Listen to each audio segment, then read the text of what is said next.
கர்ம வீரர், king maker, பெருந்தலைவர் தாத்தா காமராஜர் அவருடைய புகழை போற்றுகிற இந்த பெருவிழாவில் கூடியிருக்கிற அண்ணன் உள்ளிட்ட அனைவருக்கும் அன்பு வணக்கம்.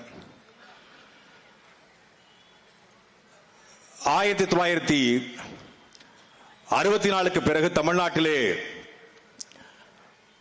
தொடங்கப்பட்ட ஒவ்வொரு கட்சிகளும் யார் ஆட்சிக்கு வந்தாலும், அவர்கள் எந்த கொள்கையை கொண்டிருந்தாலும், அவர்கள் ஒருமித்து சொல்கிற ஒரே கருத்து, நாங்கள் காமராஜர் ஆட்சி அமைப்போம் என்று. ஏன் காமராஜர் ஆட்சி? 5 முறை 6 முறை முதலமைச்சராக இல்லை, மொத்தமே 9 ஆண்டுகள் தான். 2 முறை தான் முதலமைச்சர். இன்றைக்கு தமிழ்நாடு அரசினுடைய பட்ஜெட் நம்ம எல்லாருக்கும் தெரியும். 1 லட்சம் கோடிக்கு மேல் பட்ஜெட் போடப்படுகிறது. கிட்டத்தட்ட 9 லட்சம் கோடி கடனை வாங்கி வைத்திருக்கிறது.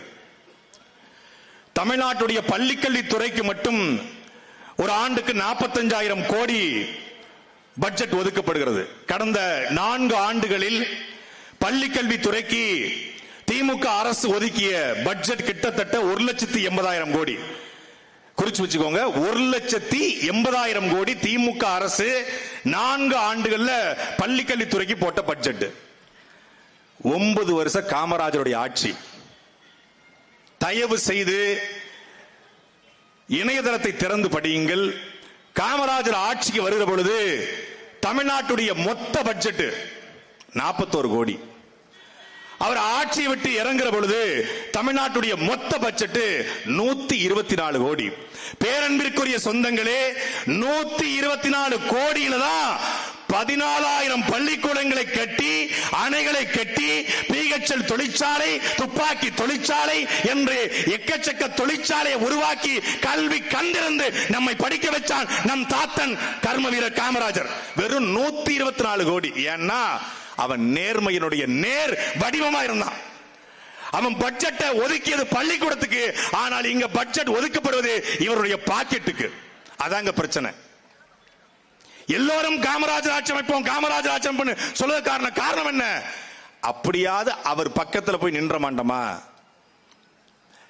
1953 வெள்ளக்காரன் போன காலகட்டம், நாடு முழுக்க பஞ்சம், பசி, பட்டினி, கொடுமை. அதனால பள்ளிக்கூடத்துக்கு யாரும் வரல. அதனால அவர் என்ன பண்றாரு? பள்ளிக்கூடத்தில் மதிய உணவு போட்டாலாவது பள்ளிக்கூடத்துக்கு வருவான் அப்படின்னு மதிய உணவு கொண்டு வராரு. அன்னைக்கு ஒரு லாஜிக் இருந்துச்சு.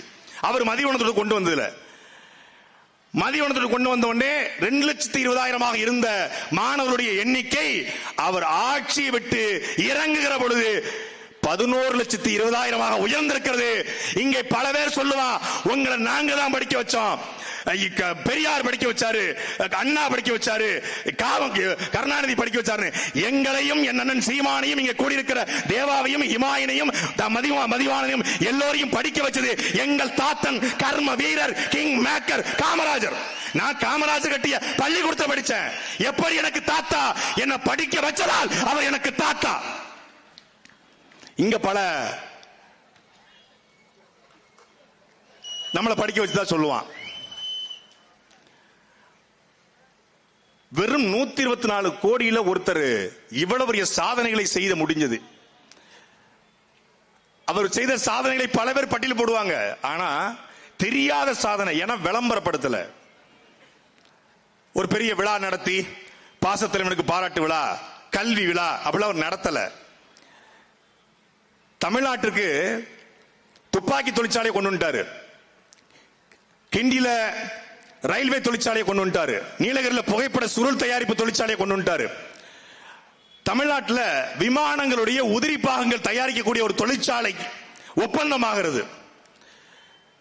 ஒப்பந்தமான உடனே காமராஜர் அவர்கள் இடத்தை தேர்ந்தெடுக்கிறாங்க. சரி பண்ணிடலாம், இல்ல ஒரு 10,000 பேருக்கு வேலை கிடைச்சோம்னு ஐயா திட்டமிடுறாங்க. அந்த நேரம் பார்த்து காங்கிரஸ் அரசு புதிய ஒரு மாநிலத்தை இந்தியாவிலே பிரசவிக்கிறது. சண்டிகர் என்கிற மாநிலம் பஞ்சாபிலிருந்து பிரிந்து உருவாகிறது. அப்ப சண்டிகர் கூடிய முதலமைச்சர், நாங்கள் இப்போதான் பிறந்திருக்கிறோம், எங்களுக்கு ஒரு தொழிற்சாலை வந்தால் நாங்கள் வளர்ந்து கொள்வோம் என்று சொல்றாங்க. ஐயா தான் தேசிய சிந்தனை கொண்டவராச்சே. சரி, நீங்கள் எடுத்துக்கொள்ளுங்கள், பிரச்சனை இல்லை என்றார். இன்னைக்கு இருக்கிற தலைவனா இருந்திருந்தா தொழிற்சாலையை நீ வச்சுக்க, அதுல இருக்கிற கான்ட்ராக்ட் மட்டும் எனக்கு கொடு என்று கேட்பான். பாலத்தை கட்டிக்கோ, பாலத்தை கட்டுற கான்ட்ராக்ட் என் மச்சானுக்கு கொடு, என் மாப்பிளைக்கு கொடு, என் சித்தப்பாவுக்கு கொடு, இல்லை என் மருமனுக்கு கொடு என்று கேட்பார்கள். ஆனால் இந்த நிறுவனத்தை நீ வைத்துக்கொள், ஆனால் அந்த நிறுவனத்திலே 90 விழுக்காடு என்னுடைய தமிழர்கள் தான் வேலை செய்ய வேண்டும் என்று ஒப்பந்தம் போடு, நீ தொழிற்சாலை வச்சுக்க என்று சொல்லி சண்டிகரிலே 90 விழுக்காடு அந்த நிறுவனத்திலே தமிழர்கள் வேலை செய்ய முடியும் என்ற ஒப்பந்தம் போட்ட பிறகுதான் நிறுவனம் போகுது. இதை எங்களுடைய சீமானவர்கள் இப்பொழுது ஒரு படப்பிடிப்புக்காக சண்டிகர் சென்ற பொழுது ஒரு ஐயா அங்க பணி செய்து ஓய்வு பெற்ற ஒரு ஐயா வந்து சொன்னாரு, நம்ம தாத்தா காலத்துல நாங்க வந்தோம், இன்னைக்கு சண்டிகர்ல நாங்க 10,000 தமிழர்கள் இருக்கிறோம், அன்னைக்கு நாங்கள் 3000 பேர் வந்தோம், இன்னைக்கு 10,000 பேர் இருக்கும். அது எப்படி தந்திருக்காரு? சும்மா 3000 பேர் அனுப்பல. வறட்சியான திருநெல்வேலி, தூத்துக்குடி, விருதுநகர், கிருஷ்ணகிரி, தர்மபுரி, சேலம் இந்த மாவட்டத்தில் போடி, அவன் தான் தலைவன், அவன் தான் தலைவன். எவன் எவன் பாதிக்கப்பட்டிருக்கானோ தாழ கிடப்பாரை தற்காப்பதே தர்மம் என்ற அடிப்படையில் பார்த்து பார்த்து கொடுத்தாரு. ஆனால் அவரை கொண்டாடாத இந்த சமூகம் இன்னைக்கு சிவகாசி 90 விழுக்காடு இந்தியாவுடைய பட்டாசு தேவையை பூர்த்தி செய்கிறது. காகித அச்சடிப்பதா சிவகாசி, தீப்பெட்டி உற்பத்தியா சிவகாசி.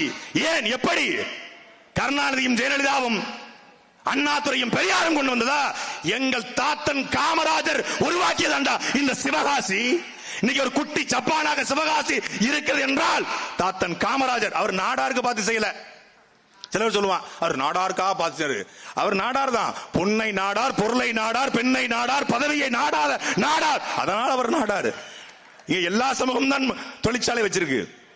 பார்த்து பார்த்து செஞ்சாரு. நீ பள்ளிக்கூடம் திறக்கணுமா, தனியார் பள்ளிக்கூடம் திறக்கணுமா, இன்னைக்கு திறந்து வச்சுட்டு கமிஷன் வாங்கிடுவான். அன்னைக்கு சங்கர ரெட்டியார் காங்கிரஸ்ல சட்டமன்ற உறுப்பினர் போய் கேட்கிறாரு, மூலகருப்பட்டிலையும் முனஞ்சிப்பட்டிலையும் பள்ளிக்கூடம் திறக்கணும் அப்படின்னு. உடனே தேட்டர் திறக்கிறாங்க. பார்வதி தேட்டரும் ரத்னா தேட்டரும் திருநெல்வேலியில, சங்கர ரெட்டியாரோட தேட்டர் மகா தேட்டர், 2 தேட்டர் திறந்து வைக்க வாங்க. தேட்டர் போய் திறந்து வைக்க நான் எதுக்கு, அது எவனா சினிமாக்காரமா கூட்டு போக வேண்டியதானே அப்படின்னு சொல்லுதாரு. இல்லையா, நீங்க தான் வரணும், நீங்க தான் முதலமைச்சர்.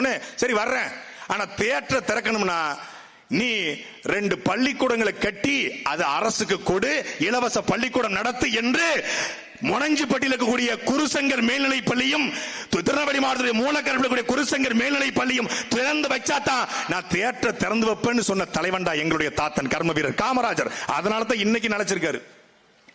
ஆனா கடைசியா வேதனையா ஒண்ணு பதிவு பண்ணிட்டு போனாரு.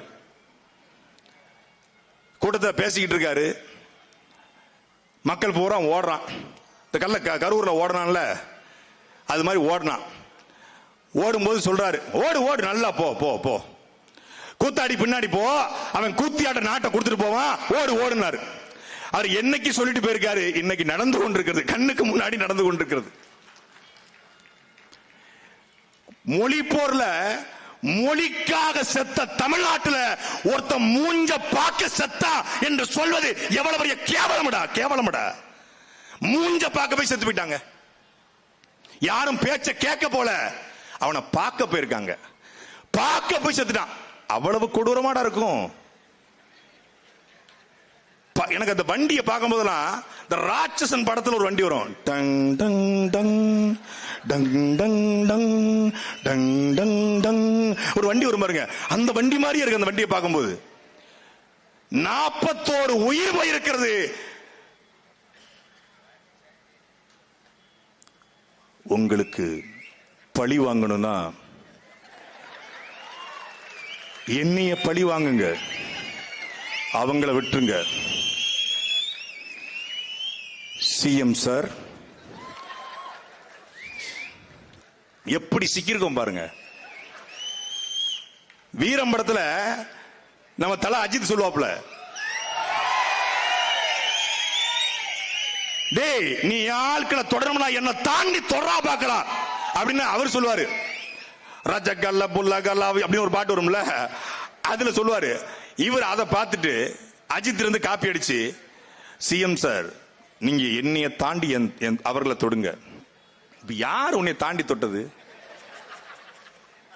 அன்பிற்குரிய மக்களை, சிரிப்பதற்கல்ல, கரூர் கண்ணன் சீமானும் நாங்களும் சென்றிருந்தோம். எல்லோரும் 41 பேர் செத்து போயிட்டாங்க, 41 பேர் செத்து போயிட்டாங்க. இல்லை, 43 பேர் செத்துக்கிறான். 2 கர்ப்பிணி பெண், 8 மாத கர்ப்பிணியின் வயிற்றிலே இருந்த சிசு, அந்த சிசுவினை மேலே 7 பேர் விழுந்து அந்த சிசுவும் சேர்ந்து செத்திருக்கிறது. 43 பேர் இறந்திருக்கிறான்.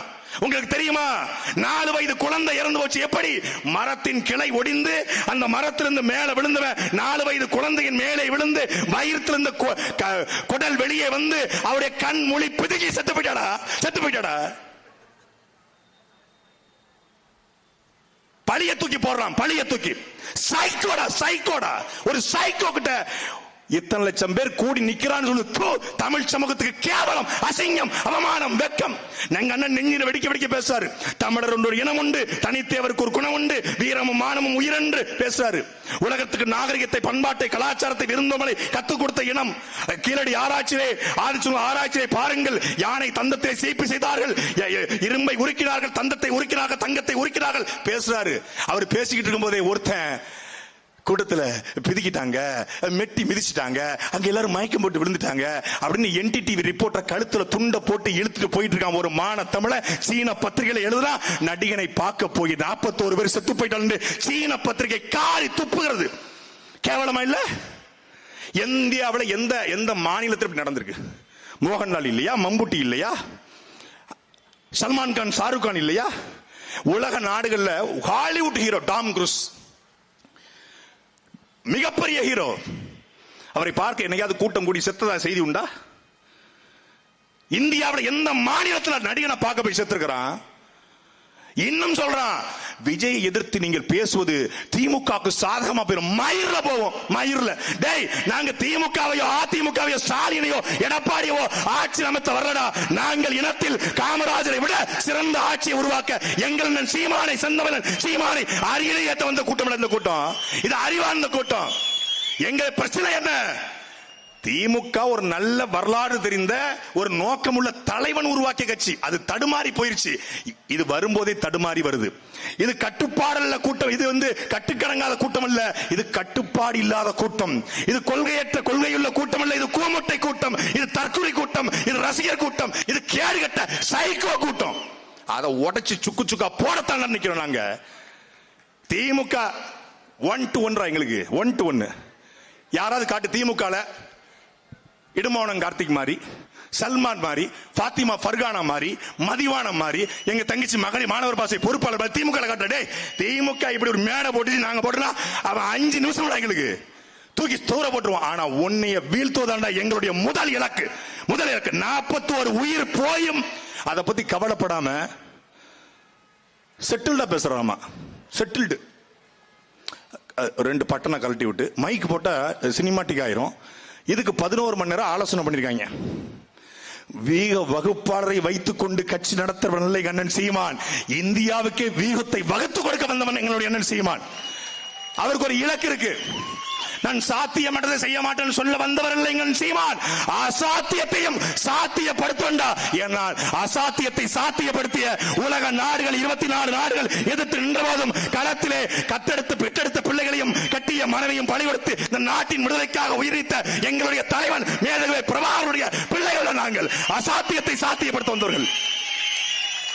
சீமான் வரும்போது சொன்னா அவரெல்லாம் ஒரு தேர்தல் தாங்க மாட்டார்னா, ஒரு தேர்தல் தாங்க மாட்டான். 1.1 ஓடி போயிருவாருன்னா. என்கிட்ட சொன்னா சீமான் கீமான்னு தெரியாத பைத்தியம் பிடிச்சிரும்னா. என்கிட்ட சொன்னா சீமான் பணம் வாங்கிட்டாருனா 1.1 4 விழுக்காடு 7 விழுக்காடு 8 விழுக்காடு வாங்கி இந்தியாவிலேயே தடை செய்யப்பட்ட இயக்கத்தின் தலைவனை தலைவனாக வைத்துக் கொண்டு, தடை செய்யப்பட்ட கொடியை கொடியாய் வைத்துக் கொண்டு இந்தியாவிலே தேர்தல் ஆணையத்தில் அங்கீகரிக்கப்பட்ட ஒரே கட்சி அது நாம் தமிழர் கட்சி மட்டும்தான். என் தம்பி இடுமானம் காத்தி சொன்னா, களத்தில் வைத்து எதிரிகளை வீழ்த்துவோம், களத்துக்கு வருவதற்கு முன்பே உதிரிகளை வீழ்த்துவோம் என்று. இந்த உதிரியை வீழ்த்தணும். இதை விட்டணும் வைங்க, இன்னும் பல நம்முடைய அண்ணன்மார்கள், நம்ம அக்காமார்கள் என்ன பாவம் பண்ணிச்சு. அந்த 9 வயசு குழந்தை, 4 வயசு குழந்தை, 1.5 வயசு குழந்தை, ஒரே குடும்பத்தில் 2 பிள்ளை, ஒரு தாய் செத்து போச்சு. அவன் கதற கதறு எவனுக்கும் கேட்கல. இரக்கமற்ற ஒரு கூட்டத்தை உருவாக்கிட்டாங்க. இரக்கமற்ற ஒரு கூட்டத்தை. கொள்கை எதிரி பாஜக, அரசியல் எதிரி திமுக, பாசிச பாஜக, பாயாச திமுக. இப்போ ஒரே அடி, ஒரு அடிதான், ஒரு வழக்கு போட்டான். புஷியானந்த் எடுத்தேன் பாரு ஒரு ஓட்டம்னா, ஒரே வழக்கு ஆதவ அர்ஜுனா நான் உசுருக்கு ஒரு ஆபத்துனா கடல் மேடி ஓடுவேன்டா என் கொய்யா அப்படின்னு ஓட்டான். ஒரு வழக்கு டேய் 224 வழக்குடா எங்க அண்ணன் சீமான் மேல, 224 வழக்கு. இந்த சாதாரண ஒரு சைபர் கிரைம் வழக்கு நீ பாய்ந்துட்ட. சைபர் கிரைம் வழக்குக்கு அமித்ஷாக்கு போனு, ஜி மேரே ஆப்னே ஜி ஓ கோனுகே கோனை சமாது பண்டிகை காலத்துல கோயிலுக்கு வெளியே வைப்பாங்க, நகி பேட்டா பேட்டா எங்க அம்மா தர்றாங்கன்னு பேசிட்டு இருக்காங்க. ஒரு வழக்குக்கு அமித்ஷாக்கு போன, ஒரு வழக்குக்கு அமித்ஷாவுக்கு தெரியுமா உங்களுக்கு? இந்தியாவினுடைய உச்சபட்ச அதிகாரம் படைத்த அமைப்பு எது சொல்லுங்க? தேசிய புலனாய்வு முகமை. இந்தியாவுடைய உச்சபட்ச அதிகாரம் படைத்த அமைப்பு. யார வேணாலும் தூக்கலாம், எப்ப வேணாலும் தூக்கலாம், எப்படி வேணாலும் விசாரிக்கலாம், என்ன வேணாலும் பண்ணலாம். என் வீட்டுக்கு, என் தம்பி இடுமானம் கார்த்திக் வீட்டுக்கு, எங்களுடைய சகோதரர் மதிவான் வீட்டுக்கு, தம்பி தென்னக விஷ்ணு வீட்டுக்கு ரைடு வந்தது. எந்த தலைவனாவது இப்படி சொல்லி பார்த்திருப்பீங்களா? என்னையே வந்துருச்சு, எங்க அண்ணனுக்கு போன் பண்றேன், என்னையே வந்துச்சு, போயிட்டு வாடா. என்னடா பெரிய என்னையே, என்னடா பண்ணிடுவாங்க, போயிட்டு வாடா. என்னடா எடுத்தாங்க வீட்டுல? உங்க புத்தகத்தையும் தலைவர் புத்தகத்தையும். வேற நம்ம வீட்டுல மயிரா இருக்கும், போடா. பெட்டெல்லாம் தூக்கி பார்த்தாங்க, கிச்சன்லாம் உருட்டினாங்க, மளிகை ஜாமா தான் இருந்துச்சாங்க. விசாரணைக்கு போனோம், விசாரணைக்கு போயிட்டு வந்து திருப்பி அழைச்சு போயிட்டு வாடா, தைரியமா போயிட்டு வாடா, என்னடா பண்ணிடுவாங்க என்று. முடிஞ்சா என் வீட்டுக்கு வர சொல்லுடா, அப்படி நான் சொன்னதை அதிகாரிட்ட சொல்லிட்டு வாடா என்று சொன்ன ஒரே தலைவன் எங்களுடைய அண்ணன் சீமான். என்னை அதிகாரி கேட்டாங்க, எதுக்கு உங்க கட்சியினுடைய உறுப்பினர் அட்டையில தலைவர் படம், உங்க தலைவர் படத்தை வச்சிருக்கீங்க, பிரபாகரன் படத்தை வச்சிருக்கீங்கன்னு கேட்டாங்க. இதை எங்க அண்ணன்ட்ட கேளுங்க அப்படின்னு. அவர்கிட்ட கேட்க முடியாதுன்னு உங்ககிட்ட கேட்கிறோம். அதை மட்டும் கொஞ்சம் நீக்க சொன்னீங்கன்னா இந்தியாவிலே நீங்க ஒரு ஜனநாயக கட்சியா மாறிடுவீங்க. அவர்கிட்ட கொஞ்சம் சொல்லுங்க, அவர் கட்சி நடத்ததே அவருக்காகத்தாங்க, நீங்க அவர்கிட்ட சொல்லுங்க. என்ன சிரிச்சாரு, அது சொல்ல முடியாம தான் உங்ககிட்ட சொல்றோம்னாரு. அதுதான் எங்களுடைய அண்ணன். ஈரோடு கிழக்கு தொகுதி இடைத்தேர்தல் பிரச்சாரம் 2013 பிப்ரவரி மாதம். திமுகவுக்கும் எங்களுக்கும் நேரடி சண்டை. இதே போல கரூர் கேங் ஆளை கொண்டு நிப்பாட்டி எங்களுடைய கட்சிக்காரனை மண்டையை உடைத்தார்கள். அண்ணன் அன்புத்தன் சொல்லி மண்டை உடைக்கப்பட்டது. நேரடி சண்டை. எஸ்பி வந்தாரு, கலவரம் ஆயிரும், சீமான் கிளம்புங்க அப்படின்னாரு. எங்க அண்ணன் என்ன தெரியுமா சொன்னாரு? பதிவாவுல ஊடகத்துல, ஏய் நீ ஏதோ என்னை பத்தி சொன்னியாம்ல, நான் ஜெயிக்க மாட்டேன் அப்படின்னு சொன்னியாம்ல, நீ என்ன பத்தி நினைச்சிட்டு இருக்க? நீ அவரு பேச வந்தது இந்த கலவரத்தை, அவர் எஸ்பி வேற எங்கேயோ சீமானை பத்தி பேச, நீ என்ன யாரா நீ என்னை பத்தி பேசன்னு கேட்டாரு. தெரிச்சுட்டான் எஸ்பி, தெரிச்சுட்டாரு. அதுதான்டா தலைவனுக்கு அழகு. என் தம்பி 2017 விக்னேஷ் மரணம் அடைஞ்சான் காவிரி பிரச்சனையில. விக்னேஷ் மரணம் அடைந்து நாடு முழுக்க சீமான் இனவரியை தூண்டுகிறார், கலவரத்தை தூண்டுகிறார், சீமானை கைது செய்யுங்கள் என்று குரல் எழும்புகிறது. ஜெயலலிதா முதலமைச்சர். எந்த ஜெயலலிதா? அம்மா அணிலாயிரம் மாறிடுவோம்மா, அந்த அம்மா. எங்க அண்ணன் அப்படி நிக்கல. ஏண்டா நாங்கள் பேசுவதே இனவரி, எங்களுடைய கூட்டத்தில் ஒருத்தன் இறந்து போனது இனவரியை தூண்டி இறந்துட்டான்னா ஜெயலலிதாவுடைய கைதுக்கு 100 பேர் செத்துருக்கான. ஜெயலலிதா அன்னிபெசன்ட் அம்மையாரா, ஆங் சாங் சூயா என்று கேட்டாரா? ஜெயலலிதா என்கிற வீர பெண்மணி, இரும்பு பெண்மணி அதிகாரத்தில் இருக்கும் போதே கேட்ட ஒரே தலைவன் எங்க அண்ணன் சீமான்டா. அதனாலதான் சாகும் வரைக்கும் அவர் கூட நிற்போம்டா. வெட்டி தோல்வியும் மயிரும் மட்டை எம்எல்ஏ எம்பி என்னடா எங்க அண்ணன் கரம் பிடிச்சு நிற்போம்டா. எங்களுக்கு வேலம். ஏய் நாங்கெல்லாம் அவர் உருவாக்கிய பிள்ளைகள்டா. தாட்டை துறைமுருகன் திமுக பேருவாடி இம்பாடம் கார்த்தி தீம். நாங்க இன்னும் பஞ்சம் பழைக்க போறதுக்கு ராஜீவ்காந்தி கல்யாண சுந்தரம் கிடையாது. டேய் தொலைச்சு விடுவான். உங்களை தொலைச்சு கட்டத்தான் எங்களை களத்தை இறக்கிருக்காரு. எங்களெல்லாம் கட்டுப்படுத்தி வச்சிருக்காரு. எங்களுடைய சென்சார் போர்டு எங்க அண்ணன் ஏய் அப்படிம்பாரு, கட்டுப்படுத்துவாரு. அவர் மட்டும் தம்பி இந்த அண்ணாத்துறை சொன்னார்ல, என்ன மட்டும் தணிக்கை இல்லாம ஒரு படம் எடுக்க விட்டா நான் நாட்டை போட்டுருணும். எங்க அண்ணன் மட்டும் எங்களுக்கு என்னன்னு பேசுகிற தம்பி ஒரு அரை மணி நேரம் சொன்னா உன்னைய கொன்னு புதைச்சிருவான். அடுத்த நாளே கட்சியை கலைச்சு போயிடும். அந்த அளவுக்கு வெறிய இருக்கணும். ஏன் களத்துல போய் மக்களை பார்க்கிறோம். எல்லோரையும் விமர்சித்தார்கள் தாவேகா. யார் யாரெல்லாம் தாவேகா விமர்சித்தோ அவங்க எல்லாரும் கருவில் நின்னாங்க. ஆனா அவர் இல்ல. இவர் தான் தலைவரா? விக்னேஷ் இறந்து போயிட்டான். அதை மட்டும் முடித்து விக்னேஷ் இறந்து போயிட்டான் காவிரி பிரச்சனையில. அவன் இறந்து அவனுடைய உடலை மன்னார்குடிக்கு எடுத்துட்டு போய் அடக்கம் செய்து அந்த நீதி நிகழ்வு முடிகிற வரையும் ஒரு நாள் இரவு முழுக்க தூங்காமல் அன்றைக்கு முழுமைக்கும் கண்ணீரோடு நின்ற ஒரு தலைவன் எங்களுடைய அண்ணன் சீமான். களத்துல தன்னை நம்பி நிற்கிற பிள்ளைகளை கைவிட்டு விட்டு கையேறு நிலையில நான் எமோஷன் ஆயிட்டேன். நீ எமோஷன் ஆகலடா, நாங்க அடிஷன்ல மோசன் ஆயிட்ட. எமோஷன் நாங்க எமோஷன் ஆயிட்டாரு, அவர் ரொம்ப சென்டிமெண்ட், அவர் ரொம்ப குழந்தை மாதிரி, அப்புறம் எதுக்கு அரசியலுக்கு வராரு? இப்படி எமோஷனல் ஆனவர், சென்டிமெண்ட் ஆனவர், வீக் ஆனவர் என்றால் நாளைக்கு ஒரு பிரச்சனை என்றால் களத்தில் நம்மளை விட்டுட்டு ஓடுவாரா ஓட மாட்டாரா என்ற கேள்விக்கு மட்டும் பதில் சொல்லுங்கள். என் அன்பிற்குரிய மக்களே, காமராஜர் விழாவில் கண்ட கருமத்தையும், ஐயாவின் விழாவில் அற்ப பதர்களையும், எங்க தாத்தாவின் விழாவில் தற்கொலைகளையும் பேசக்கூடாது என்றுதான் நினைச்சு வந்த, சத்தியத்தை மீறி பேசிட்டேன். அதனால் காமராஜர் போல ஒரு உன்னத தலைவனுடைய, உண்மை தலைவனுடைய, நேர்மை தலைவனுடைய ஆட்சி வர வேண்டும் என்றால் நீங்களுக்கு ஒரே வாய்ப்பு, இறுதி வாய்ப்பு, நமக்கு இருக்கிற வாய்ப்பு விவசாய சின்னத்திலே நாம் வாக்களிப்பது மட்டும்தான். எந்த சிவகாசியிலேயே நம் தாத்தா காலடி தடம் பதிந்ததோ அந்த சிவகாசியிலே நாம் நமக்கு விவசாய சின்னம் வென்றது என்கிற வரலாறு பதிய வேண்டும். வரலாற்று ஒரு சின்ன பிள்ளை நிகழ்ந்துருச்சு. எங்களுடைய தாத்தா கர்ம வீரர் காமராஜரும், எங்களுடைய தாத்தா தெய்வ திருமகனார் முத்துராமலிங்க தேவரும் கரம் கோர்த்து நின்றிருந்தால் இங்க அண்ணாவும் இல்ல, எம்ஜிஆரும் இல்ல, ஜெயலலிதாவும் இல்ல, ஸ்டாலினும் இல்ல. தாத்தாக்கள் நிக்கல, பேரன்கள், தெய்வ திருமணார் முத்துராமலிங்கருடைய பேரன்களும், காமராஜருடைய பேரன்களும், இமானுவேல் சேகரனாருடைய பேரன்களும், முத்துவடநாதருடைய பேரன்களும் எல்லோரும் சேர்ந்து கரம் கோர்த்து நிக்கிறோம். ஒரு தமிழன், செந்தமிழன் சீமானை அரியணை ஏற்ற. நன்றி, வணக்கம். நாம் தமிழர்.